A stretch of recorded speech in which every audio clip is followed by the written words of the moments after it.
د اسلامي معلوماتو لپاره اسلامي معلومات پښتو یوټیوب چینل سبسکرایب کړئ او سره په خوا کې بیل آیکن باندې هم کلیک کړئ.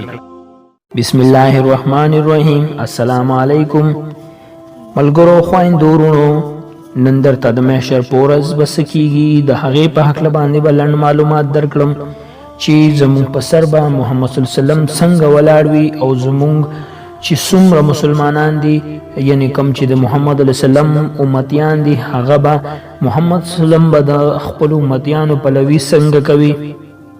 کله چې الله جل جلاله له خپلو بندګانو سره د محشر په ورځ حساب او کتاب کوي، اول خو به الله جل جلاله حساب او کتاب نه کوي، د آدم علیه السلام نه نیولې تر آخري امت د حضرت محمد مصطفی صلی الله علیه وسلم پورې به ولاړ وي. ټول امتونه به ډیرو پیغمبرانو علیه السلام ته لاړ شي، ورته به وایي الله جل جلاله ته ووایه چې حساب او کتاب شروع کړي. هر پیغمبر علیه السلام ته به خپل مشکلات بیان کړي، دوی به بل پیغمبر علیه السلام ته لاړ شي چې هغه به هم ورته ووایي، خپل مشکل به ورته ووایي او ورته به وروي. خو په همدغسې په نوبت به دغه کې ډیر پیغمبران دي چې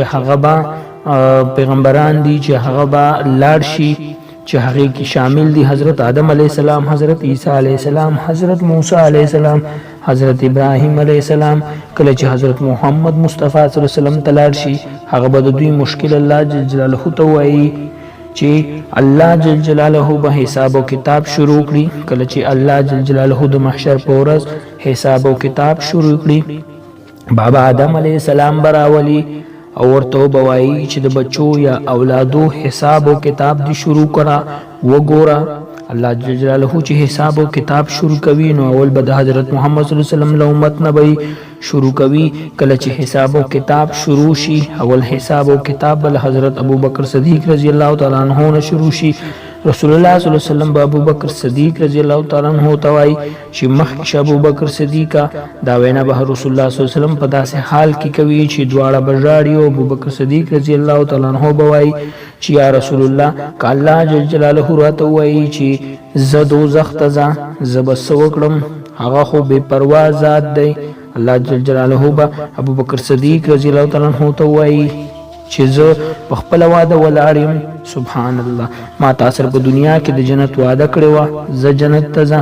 نو کله چې جنت ته د داخلېدو وخت شي، له ټولو پیغمبرانو علیه السلام نه مخکې به حضرت محمد مصطفی صلی الله علیه وسلم داخل شي، بیا نور پیغمبران علیه السلام، او په امتونو کې به اول امت د حضرت محمد صلی الله علیه وسلم داخليږي، الحمدلله.